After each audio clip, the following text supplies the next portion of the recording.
Hello, everyone here in the room and everyone, wherever everyone is.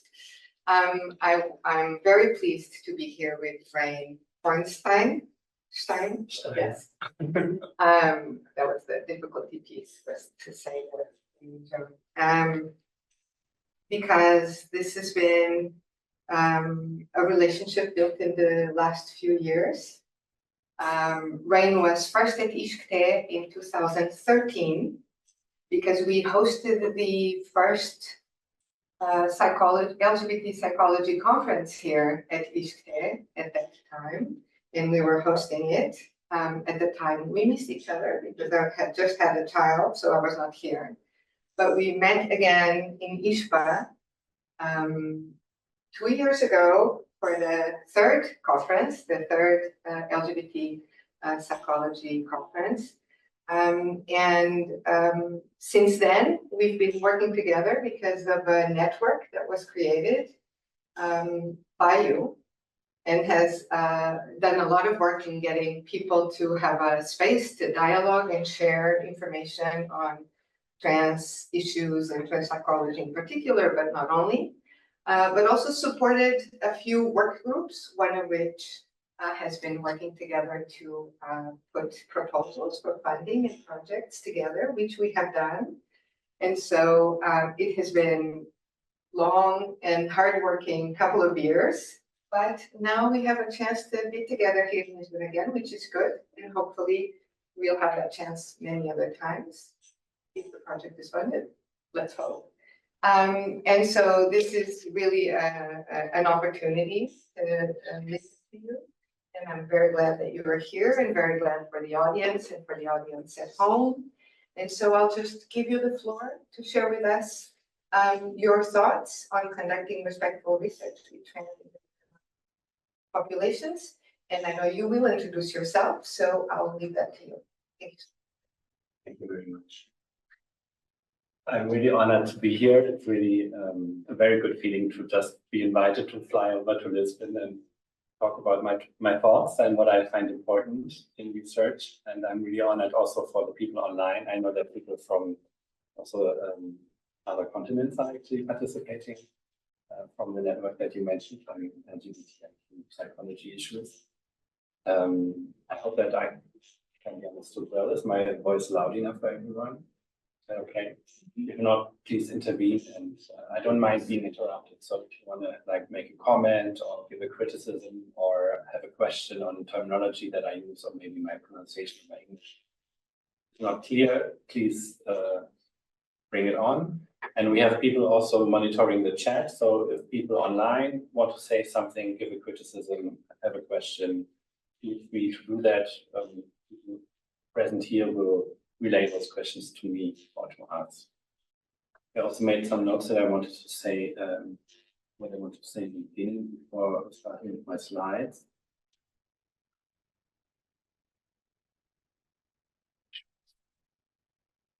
So I don't know who you are, and I don't know who the people are online, and I don't know what you know. And that's a challenge in constructing a presentation. And I have one slide with terminology, but that's about it. So I'm assuming that you are familiar with LGBT issues and some trans terminology. And I'm also, I think, conducting respectful research with trans, intersex, and non-binary people includes having knowledge about our communities and our language and our discourse and the debates and the topics that are relevant for us. But I will not discuss those today. But knowing those belongs to conducting respectful research. But I will focus on other issues that are not related to this fundamental knowledge. So this is kind of a more of an advanced presentation that presumes that you already know this, or that you will make yourself familiar with that if you want to conduct research. Also, I wanted to say that I'm speaking from a non-intersex perspective. So I'm endosex, that is not intersex. But I'm still trying to mention intersex issues because I think when I have a space to talk about trans issues and non-binary issues, I should use that space as well to talk about intersex issues. Most of my sources will discuss trans and non-binary issues, but I have some sources that also talk about intersex issues. And a lot of the points that I make are generalizable to all three communities. So I don't consider myself an expert on intersex issues, but I consider it an ethical obligation to also discuss intersex issues because the community is much smaller, there's less research, it's less visible, and once we talk about gender, we can also talk about intersex, I think.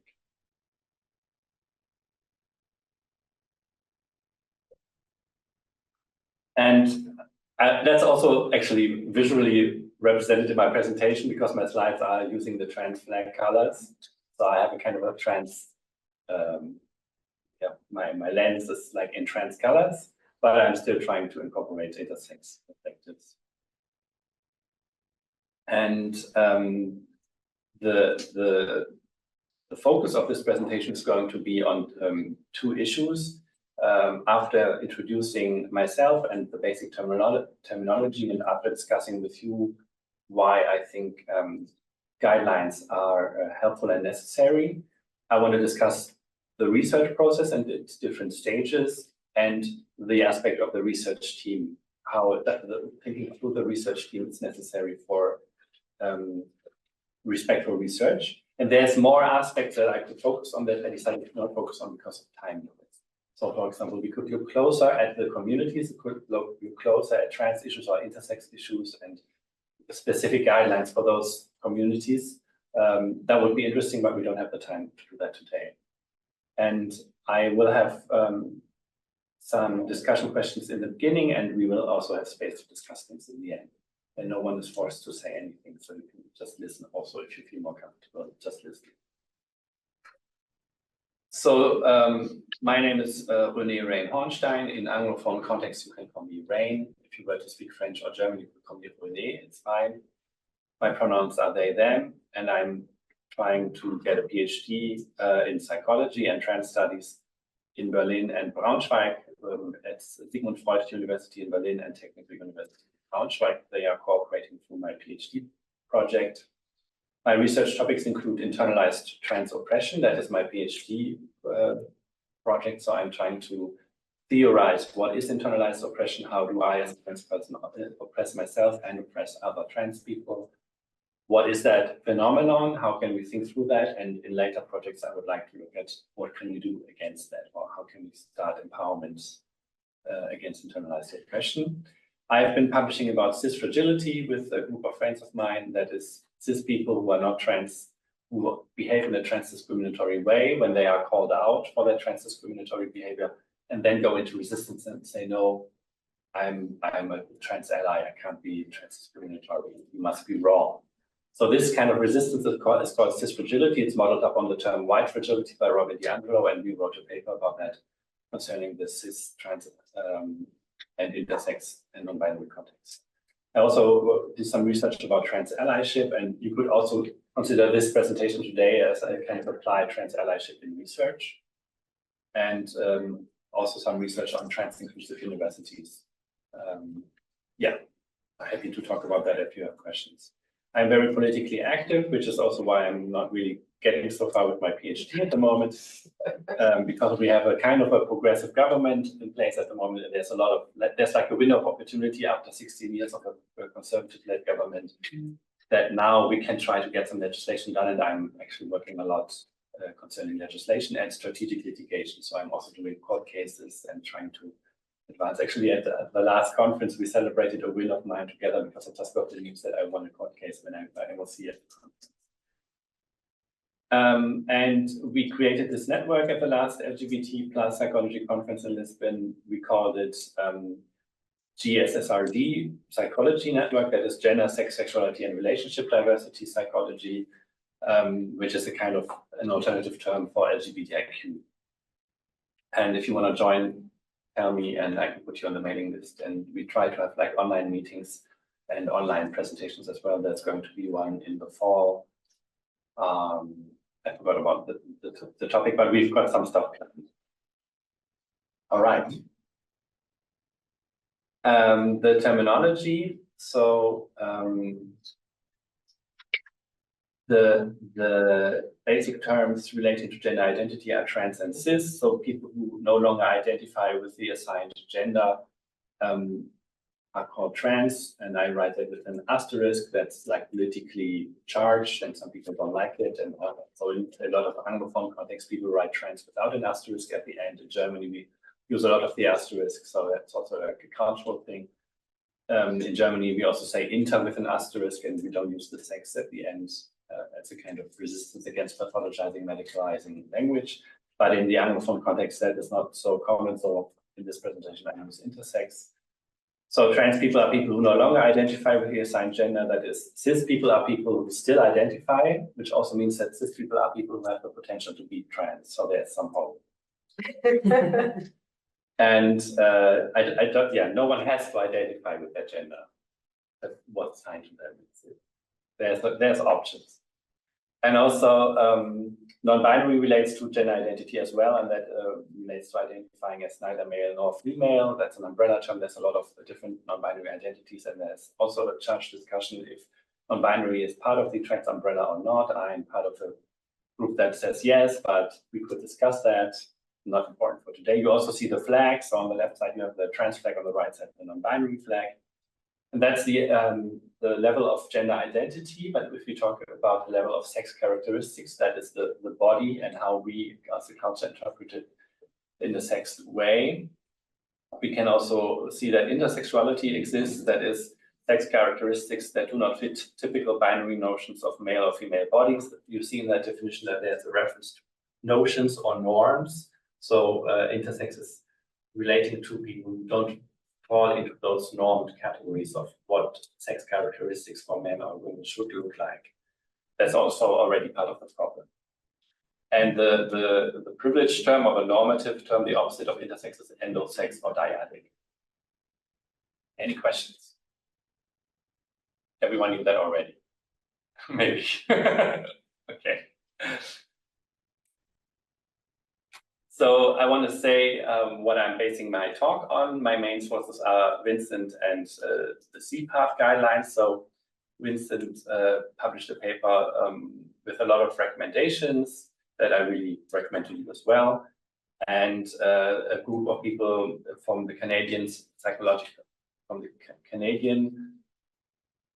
Professional Association for Transgender Health. I think that's CPAth. They wrote a guideline that I'm also using extensively in this talk, and they have an appendix where they ask you questions if you want to start your research project that you can think through. So a lot of the questions that I have that I'm using here are from that document to think about your own work. And my other sources are my discussions with my PhD supervisor. We gave a talk together on that same topic recently in Belgrade at the International Society for Theoretical Psychology. And I'm also working on a book chapter with Stephanie Sassa, Ma Hohodina, and Kira Maldonado on the same topic in German, or a German textbook on trans, intersex, and non-binary gender. So anything that I'm saying is original. It's not I wasn't the first person to think this. There's people who've been writing this in a very clear and elaborate way. I have a literature slide at the end, so I'm not like very creative or original. My task is to share that with you, but I'm not the origin of those thoughts. So I would like to engage with you, if you like, in a conversation, and I would like to hear your thoughts. Also, the people online, if you want to share on the need of why do we need guidelines? And I wanted to approach that question by asking you your ideas on negative and positive impacts that research can have on trans, intersex, and non-binary TIN communities and on TIN participants. So if I was a trans person participating in a research project on trans people, what would be the positive impact of participating? What would be a potential negative impact? If you have any ideas, please speculate together with me. I would like to know what we can come up with. Positive impact seems that trans people can have the voice to Se quiser pode dizer em português. mas não vai perceber. No, I translate. We talked about this before. If anyone needs translation, I can do that. Os impactos positivos são evidentes, não é? Pelo menos na minha perspectiva.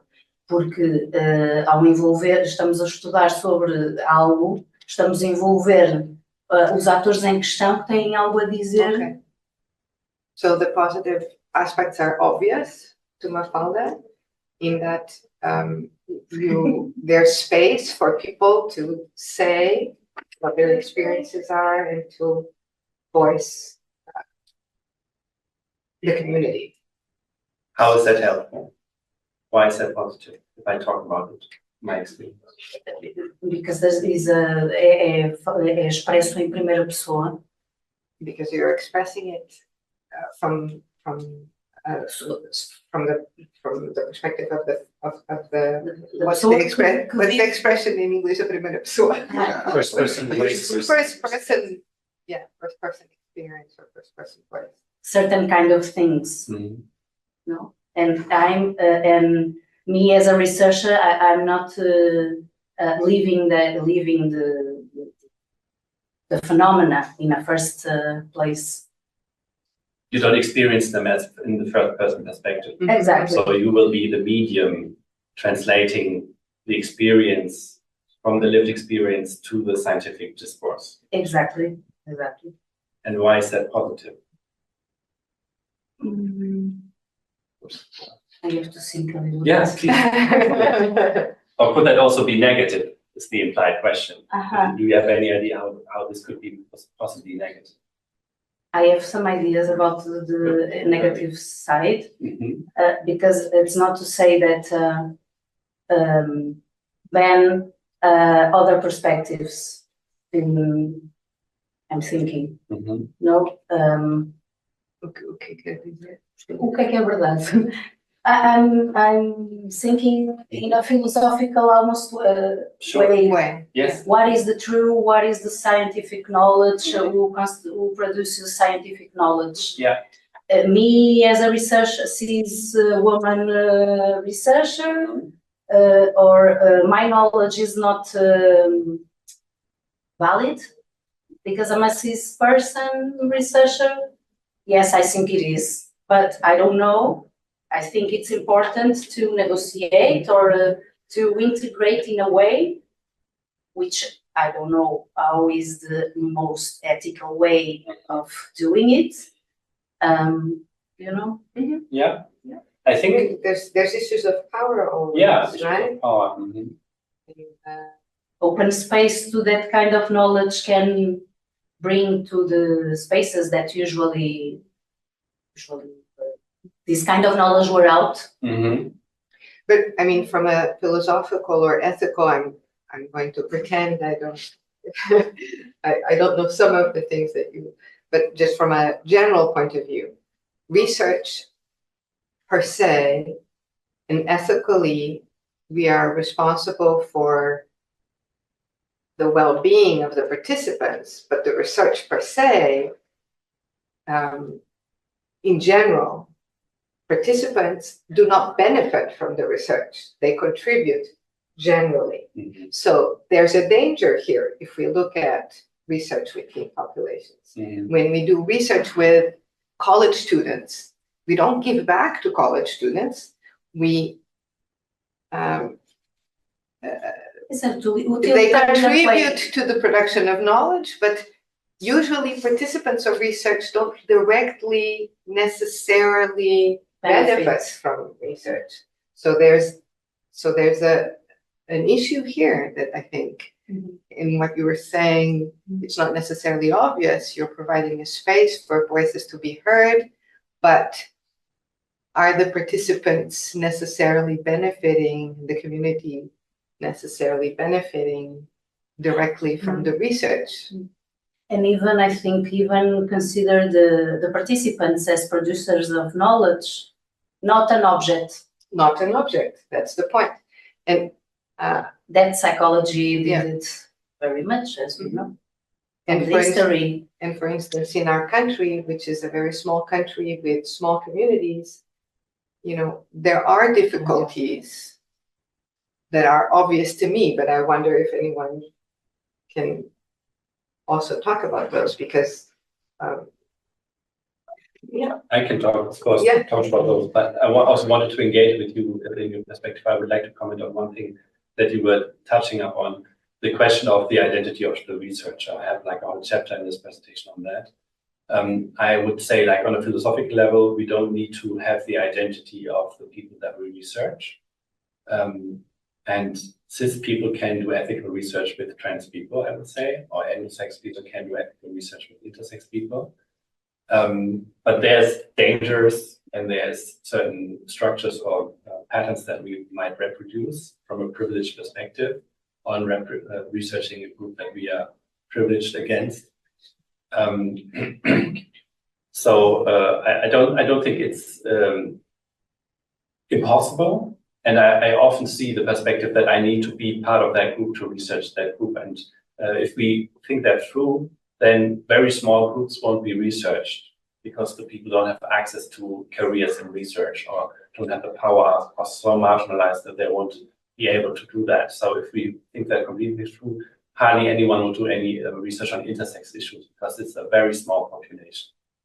And they have like so many obstacles and issues to deal with. Maybe research is not the first priority. Maybe political activism is, or self-care, organizing yourselves in your community is more important than research. So actually, we could act in solidarity with intersex people by focusing on the intersex issue, but we need to fulfill certain criteria, which I'm trying to elaborate.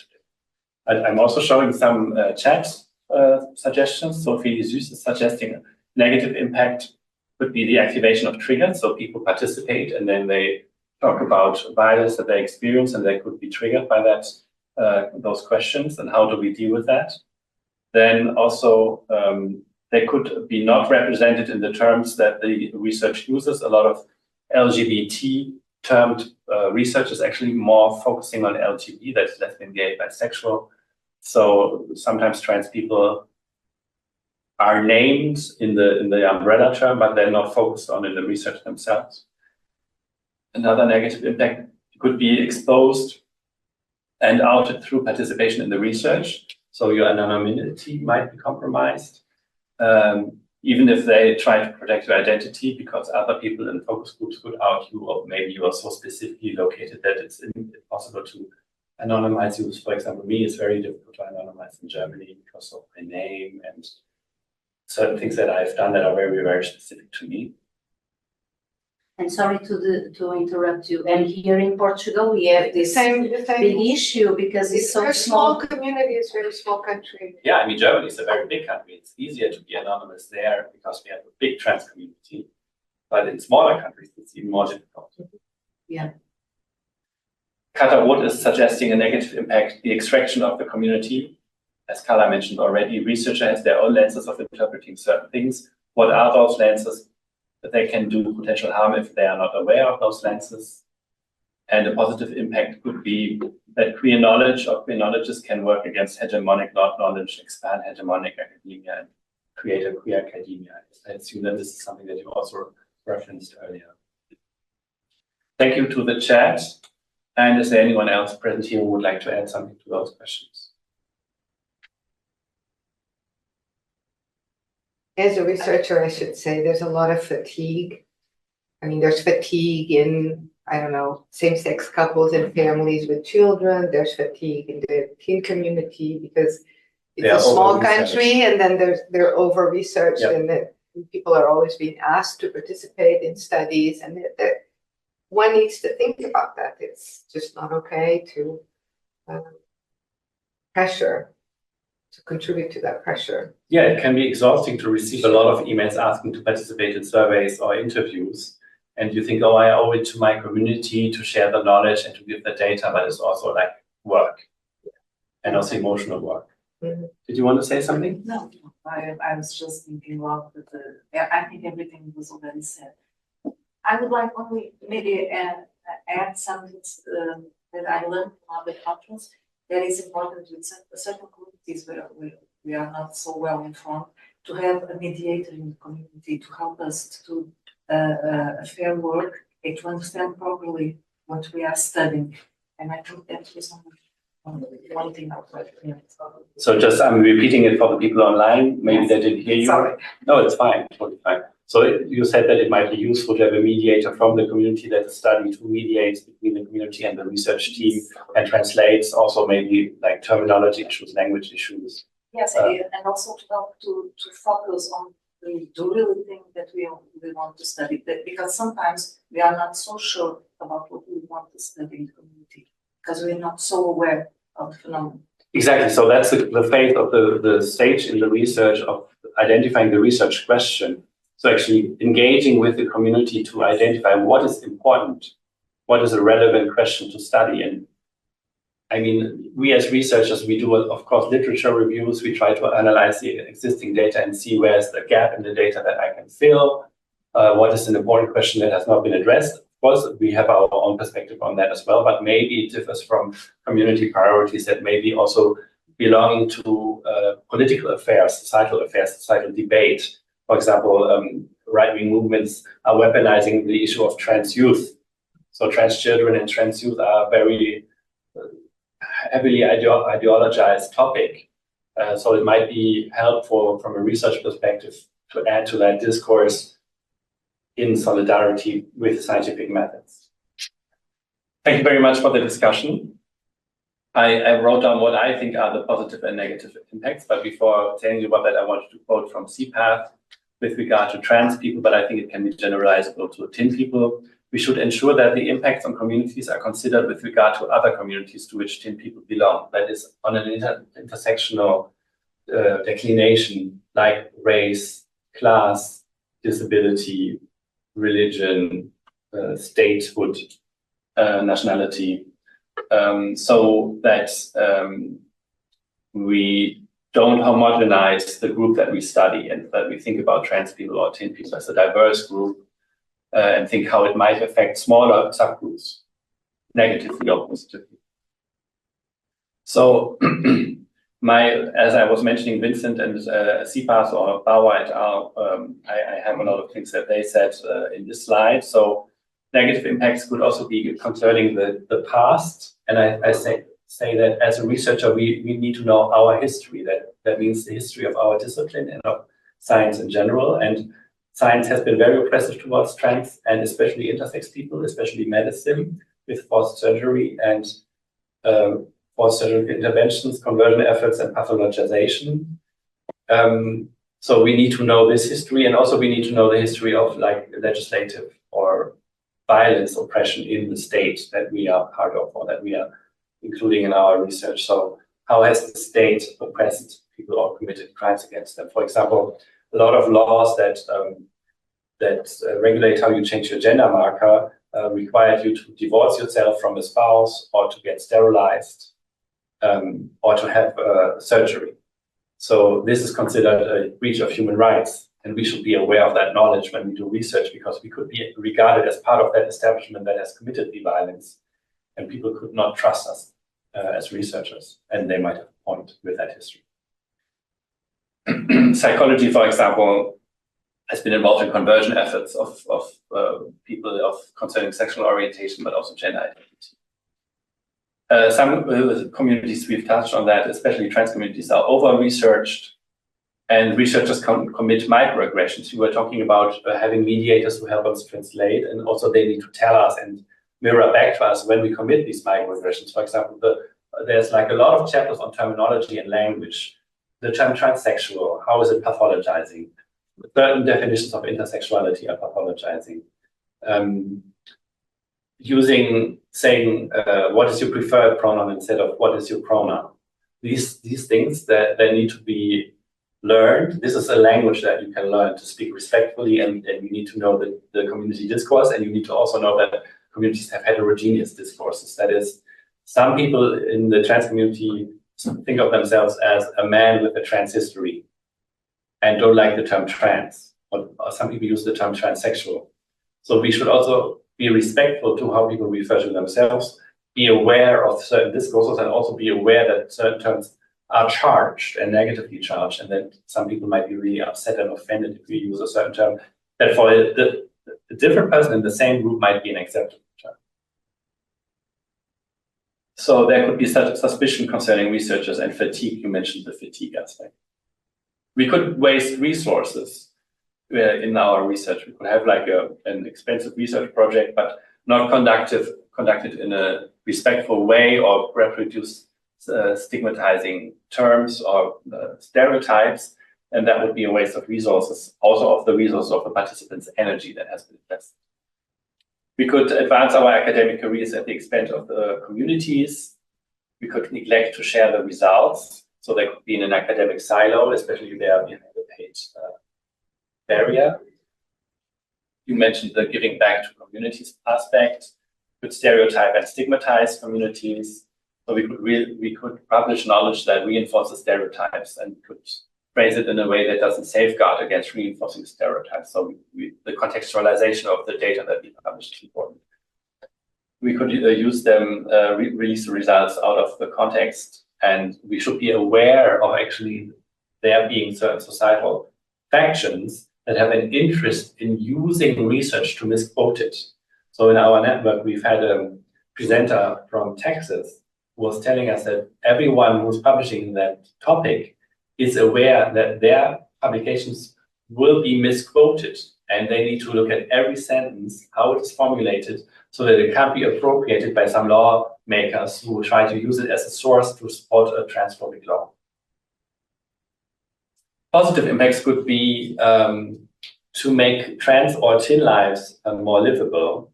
And my definition of that would be to reduce and prevent harm being done and to promote health and well-being of teen people. And this is actually the definition that I use for trans psychology and for trans studies, to make trans lives more livable. Wiener Kunzel wrote that.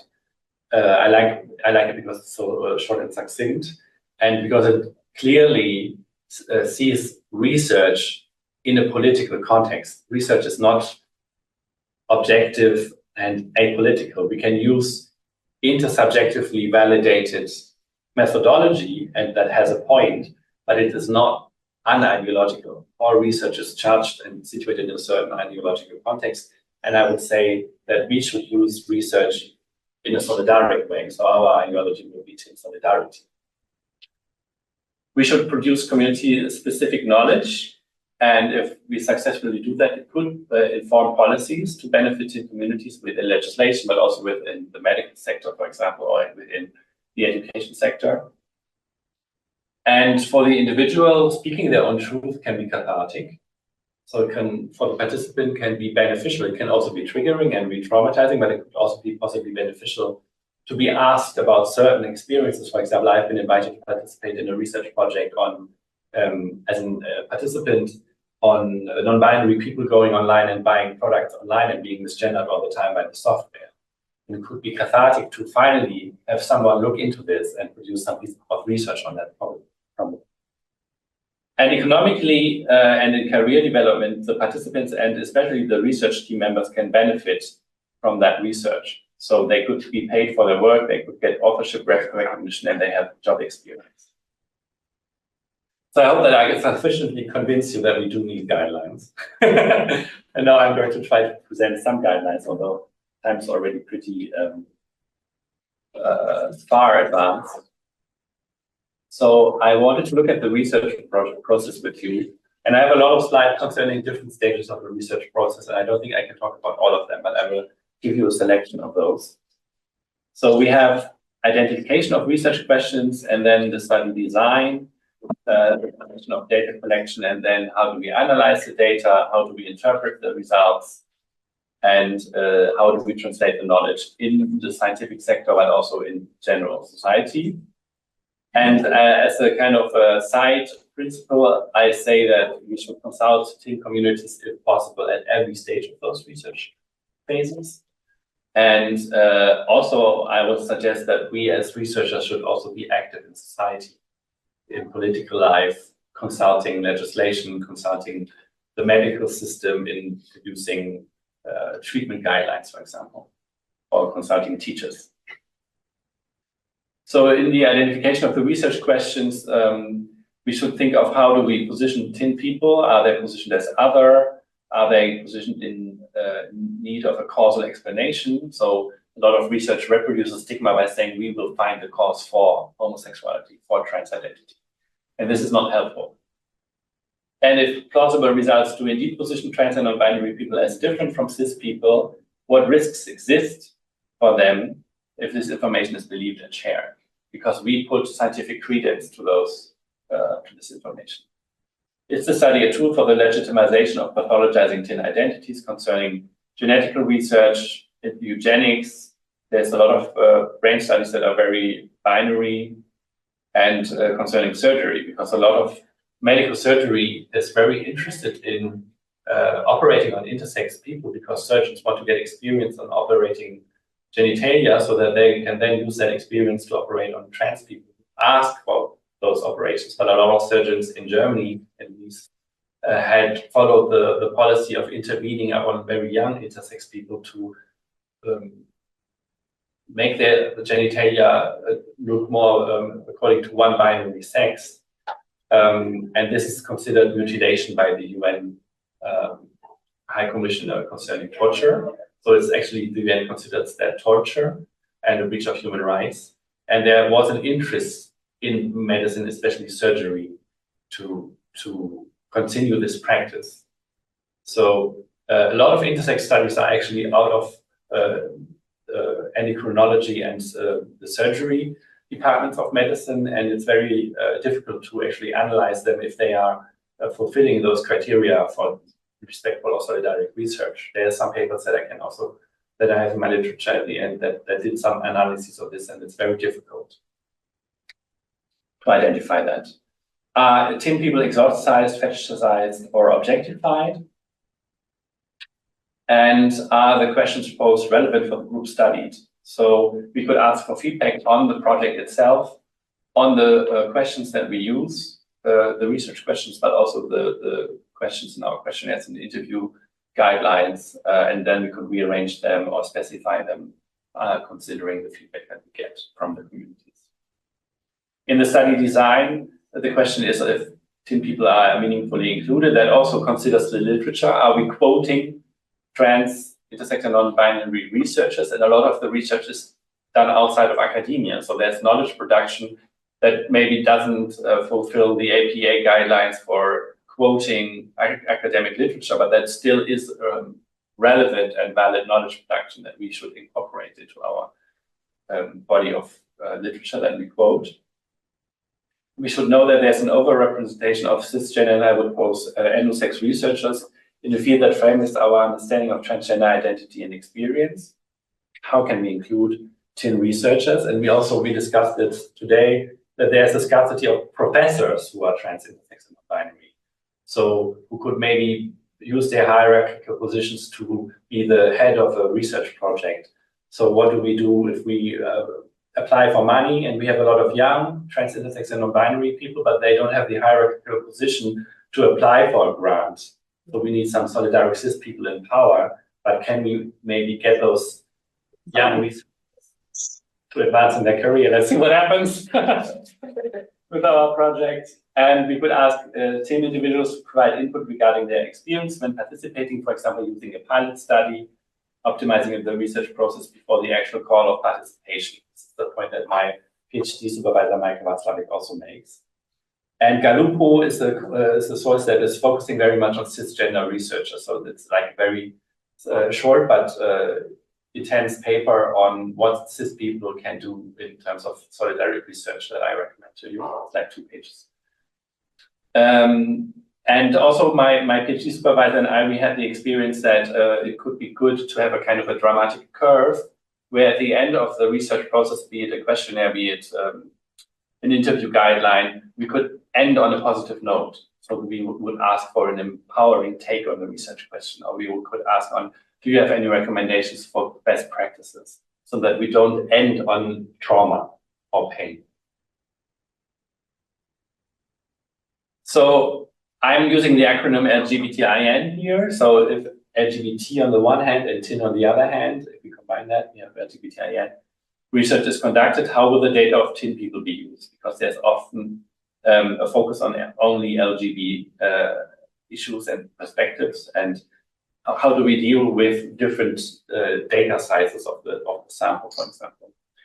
And do we think about potentially different effects for LGBT versus LGB versus TIN participants?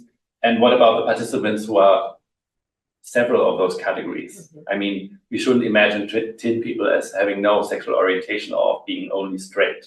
That would be empirically totally unfounded. Will separate data for TIN people be presented so that it can be used for advocacy and education? Are the measures appropriate for TIN participants? And also, there's an interesting point that both papers actually make, Vincent and the CPAP paper, that what we consider ethical research could be unethical in the TIN context when it comes to anonymization, for example, or parental consent, or sending letters to participants home that could out them to their parents. If we do an ethics board agrees to our study design and we have a focus group, how could this focus group actually intensify already existing conflicts in different communities by putting them all in one room? So people have history with each other. So the standard approach to what is considered ethical should be questioned from a TIN perspective, which is of course difficult from an outside perspective. Yeah, this is why it's helpful to get TIN researchers or to read these papers. So what would be the benefit of for the TIN community if the data is collected, or is it only an extractivist approach? Some people call it about the helicopter approach, that you fly in, get your data, and then fly out and don't stay in touch with it. That's also a very pertinent question when it comes, for example, to indigenous communities in the American North. Don't replicate stereotypes with the way that you collect data. Consider what potential effects questions might have on participants, re-traumatizing them, could inform participants in advance about what you're going to ask or the fields of your questions. You could provide help if necessary. For example, I know a researcher from Switzerland who has partnered up with a psychotherapist who then offers the participants a counseling session afterwards if they need it when something traumatic comes up. Consider the emotional toll of research on TIN individuals and communities, but also consider joy and desire. So Eve Tuck wrote a paper about suspending damage and not only focusing on the damage that minorities that are oppressed experience, and that we reproduce this focus on damage in our research questions a lot. And I don't want to say that this is not helpful. Sometimes it can be helpful to show and have data for the extent of violence concerning a certain community. But also we have power, we have resistance, we have agency, we have joy, and we have desire, and we survive. So this is also something that can be looked at. And at the last LGBT psychology conference, Mar and I, we were both non-binary participants. We often had the same question to many researchers, researching trans stuff. What about our joy? What about trans joy? Because they were focusing so much on the pain. Will all the data collected be used, and how? I'm considering to skip a few slides. Maybe I will. Yeah. So what I would like to also comment on is the idea of small numbers being not relevant. So because we are small communities, we often have small numbers, and it's very difficult with large quantitative samples to get effect sizes that work with quantitative methods. But from a human rights perspective, from a constitutional perspective, if my human rights are breached, then the state needs to do something about it. This can't continue. So sometimes people in power, like for example, when I think about universities and university presidents, they want to know how big is the problem, how many people does it affect. But that is not always a useful approach when it comes to human rights. So there might not be a lot of people in the university at the moment who it affects, but there might be in the future if the policies are changed so that they might be more interested in joining that institution. Also, if there's not many, it's still important for the people who are there to have inclusive policies, for example. And this could also be applied even to small percentages, to small numbers with the research data.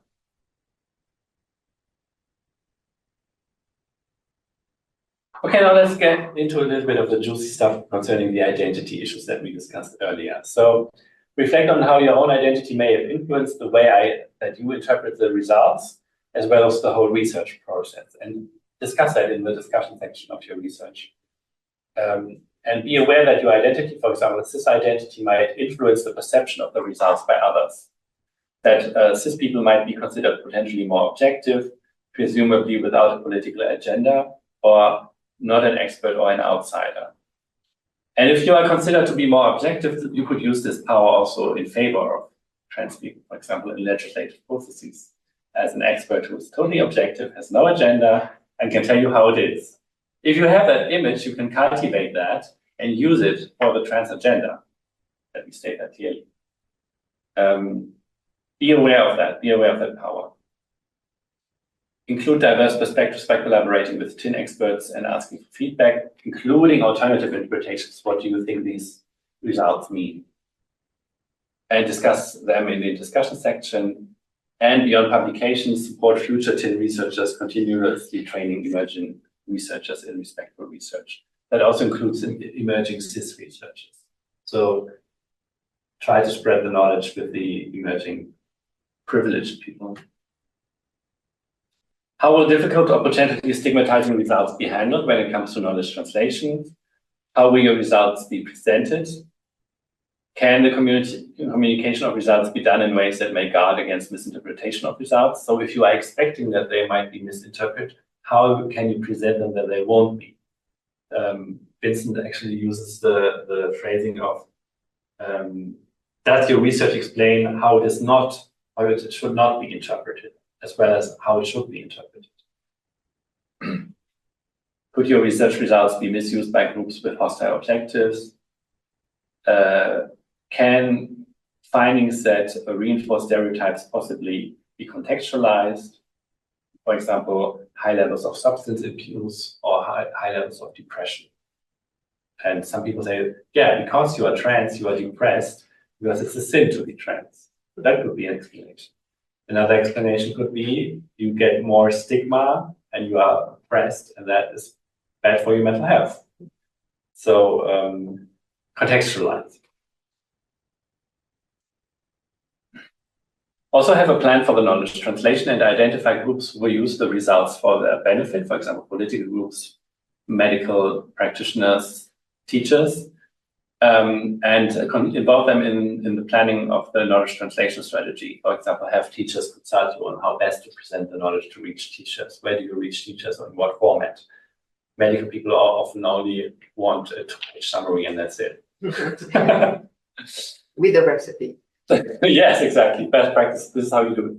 Do's and don'ts. Sometimes that is also averse to theory and to complexity and ambiguity, and this is a strength of research, but be mindful of the people that you want your results to use. Commit to open and public dissemination of results, and provides results in forms that are understandable and usable by members of the communities, of the TIN communities, and of the stakeholders that you want to address. Okay, let's talk about the principal investigator.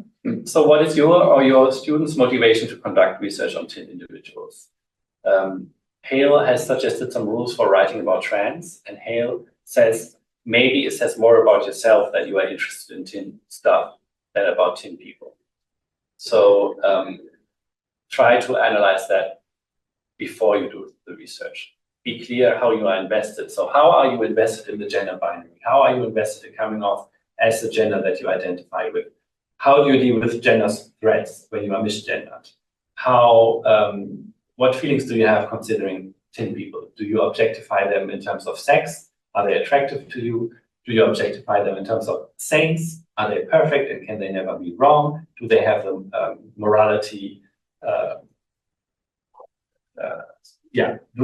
they the manifestation of the pure morally subject? So what are your investments in this topic? Have them clear. And this is also useful in times of conflict and criticism, that you know, okay, this is my soft spot. yes, I want people to respect my gender. Yes, I often also get misgendered and I need to perform as this binary gender, and I'm fragile in this respect. This is how I approach trans issues or teen issues because of that. Try to get some clarity on this. So a lot of people approach me and ask me if I can supervise their research, and they try to underline with their research how oppressed trans people are and how transphobic society is. And I think this is not very helpful at the moment. I think in Germany, at this historical situation, it's clear. Societal violence is clear. Of course, we can always make it more specific and elaborate it. The violence at school, the violence in medicine, the violence in psychotherapy, the violence in politics. Sure, I don't say we should stop focusing on violence, but like the general question, I don't need. So be specific and be relevant to the group. And there's often this kind of helping motivation. And if you want to help, do useful research.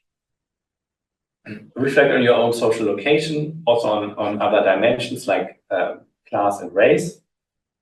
And if your identity is cis or if you are endosex, look at it as a source of potential biases, also influencing the way you ask questions, influencing other people, how they interact with you, that they maybe not criticize you openly because they expect you to be defensive, that they may be not very open to discuss certain private things with you, and that they may not trust you, so they won't participate. Those might be potential issues. If the principal investigator is also a clinician, there might be a question of dependency on the part of the participants if you are treated by them. So if your endocrinologist asks you to participate in a study, you maybe want to please your endocrinologist because you're dependent on the hormones that you get from them, or if your psychotherapist asks. So if you are a clinician, be mindful of that and give your clients or your patients the freedom to say no and don't pressurize them to participate. Also, we discussed that in our project.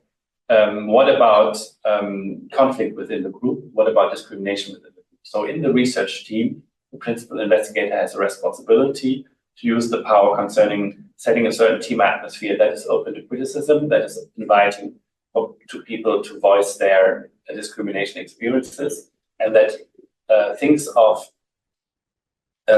how to deal with those experiences. So have as a team clear rules that includes having a role, who has which role in the situation of discrimination, and the path of action, who does what in which situation of discrimination. Offer fair compensation, that could be payment, that could be authorship for knowledge and work provided by TIN team members.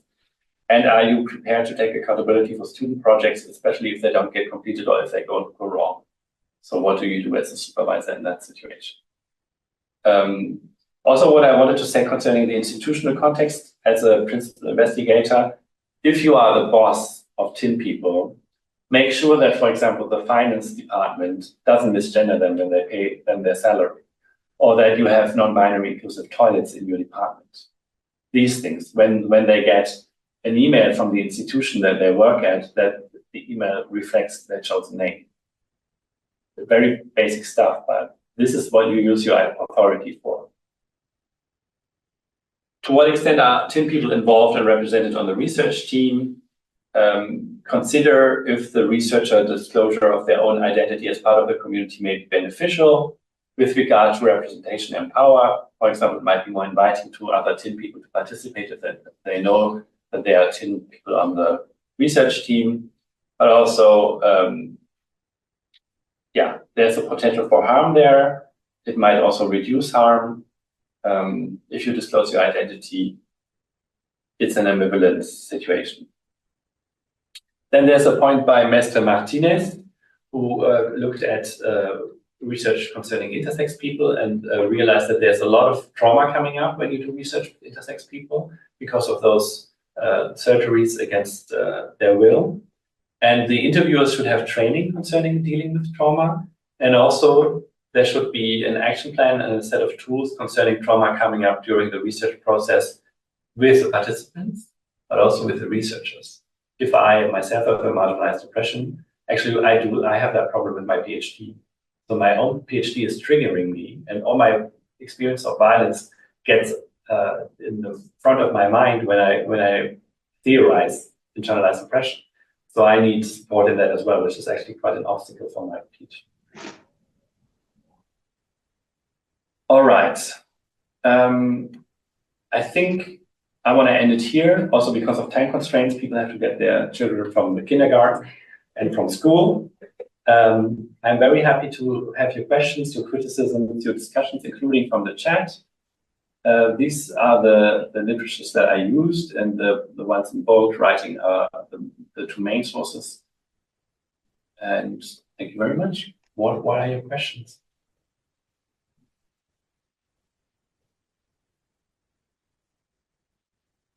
So let's take maybe 10 minutes, up to 10 minutes of questions. I mean, and then we'll see, but maybe we'll start and see how that flows, including in the chat if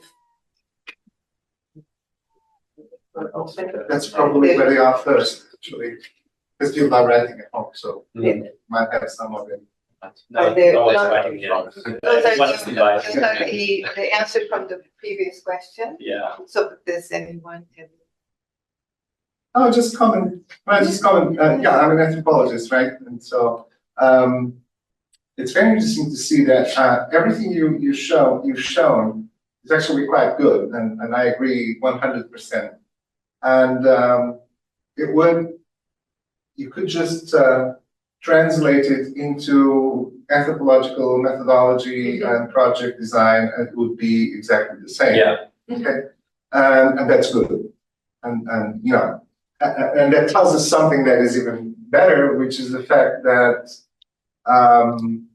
these are the fundamental methodological and ethical concerns for researching anyone. Yes. What I'm trying to say is that the vantage point of doing research with subaltern groups, marginalized groups, oppressed groups, and so on and so forth, is that they actually allow us to open the window, so to speak, to all groups, because everyone in one way or another may go through a situation of marginality or subalternity and so on.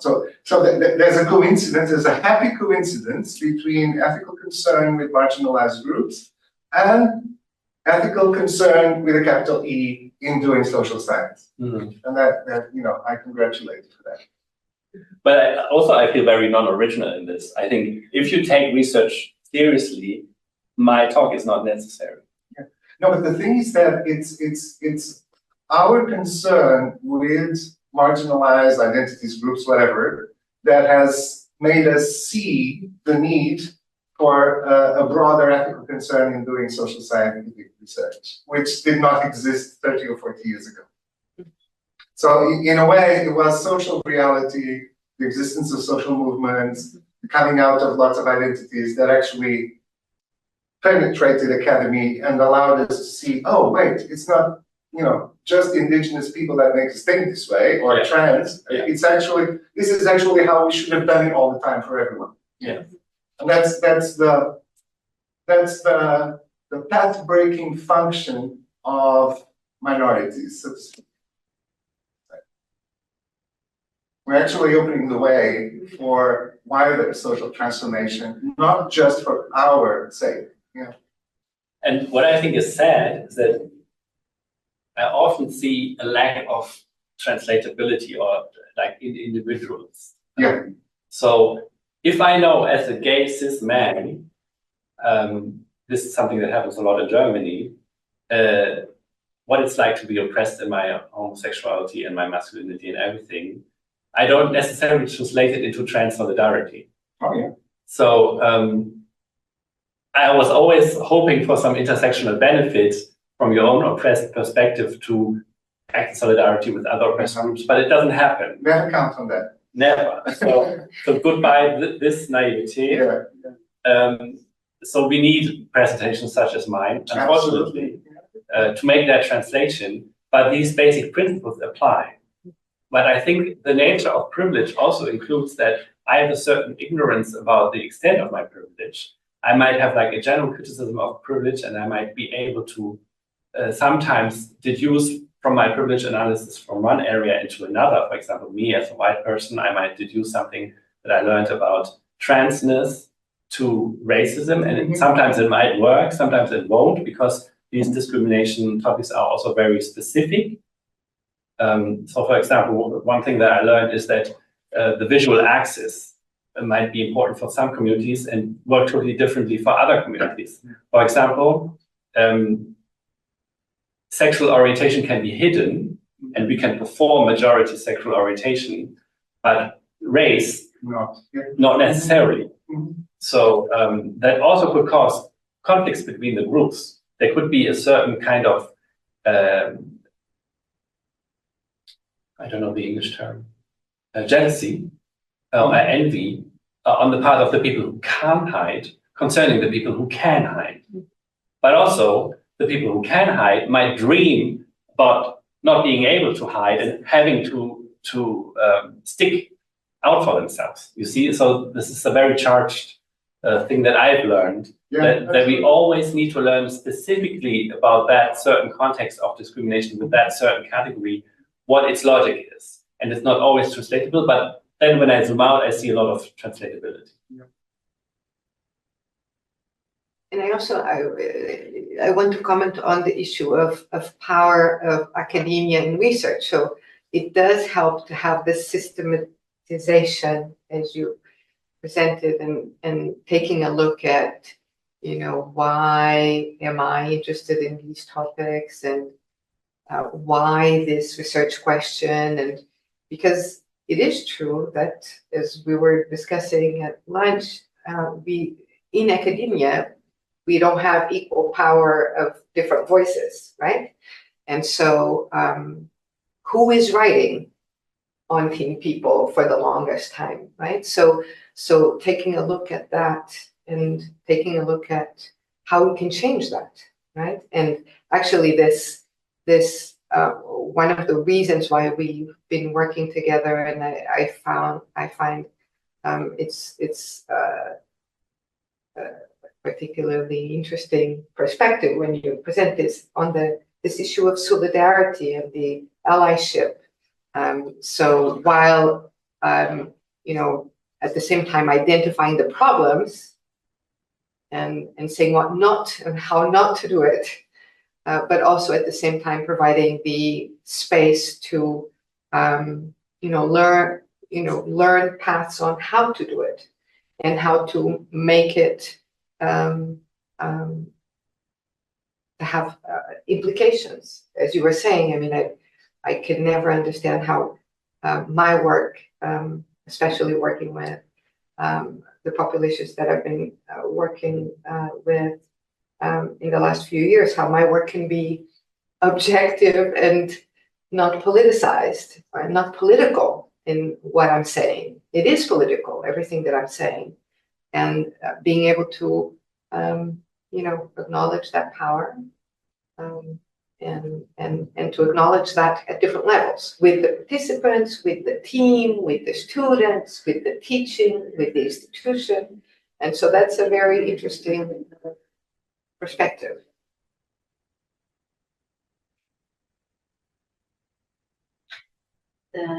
I was thinking about what you said before about the compensation and the economic compensation, and it's not a question, it's more a concern, or to open the discussion, how to balance the involvement of participants or social, economic vulnerable groups in an ethical way, and without, let's say, without abuse, because the risk of that is that you want to involve your participants, their voices. It's totally fine, but you have to compensate in a fair way, and then sometimes enters the money. And for example, in Portugal is not a rich country, as you probably know. So how can you promote that participants get involved without offer in economic compensation, for example. I'm opening this because I've been recently in UK and I realized, I didn't know, here, for example, as far as I know, you not pay to participants, it's voluntary. But for example, you may have a voucher and it's a very exactly small amount of money for the voucher or click work or whatever. Exactly. But if you Compensation want more incentive. involvement, the voucher is fair enough. Because people are trying to survive. Some of them, of course, to get a job, to get a life, living a livable life. Yeah. I don't know what your thoughts about this. I think that it affects your sampling. So the people who will be able to volunteer if they are not compensated are a subgroup that is relatively more privileged from the group that you are studying. So if you want to study a more underprivileged subset, you need to give economic compensation. So as part of the research project application that is framed in that way, you could in that application say, because this group is marginalized and I want to study those who don't have the means to participate on a free basis, we need funding from them to pay or to give compensation. But isn't that for a certain type of research?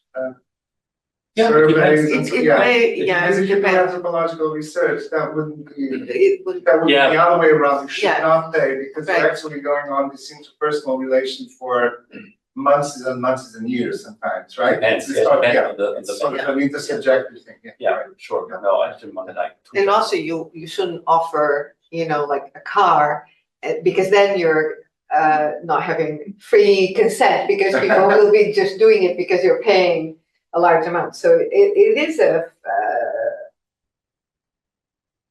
an issue. Yeah. One needs to reflect on that. You can tell you if they want to be paid also, or they'll let you know somehow. Right? Maybe it depends. It depends. I don't know, you guys know better about that. Yeah. I mean, out of the experience of my oppression, I have a strong motivation that this ends. And I would pressurize myself to give data to researchers because I have the fantasy that it might contribute to a just world. And I would pressure myself to, even though I would need the money, to not have a bad atmosphere with the researcher and be a very compliant participant so that they could use power that I don't have in my idea of my own powerlessness to change the world for the better. Yeah. Yeah, just opens of what you said about payment. I think the idea of fair is a case to case, it's based on a certain study.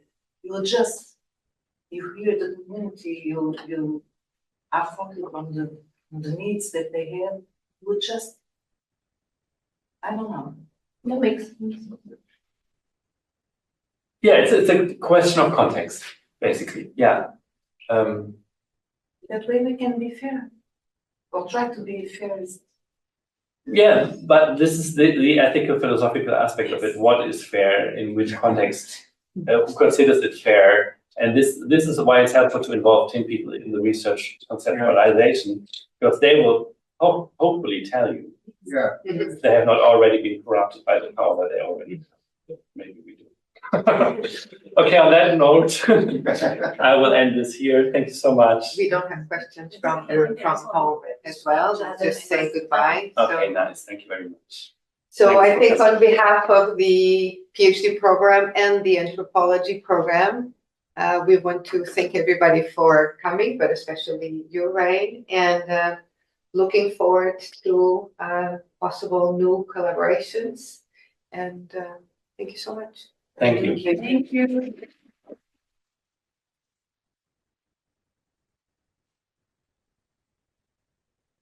Thank you, guys.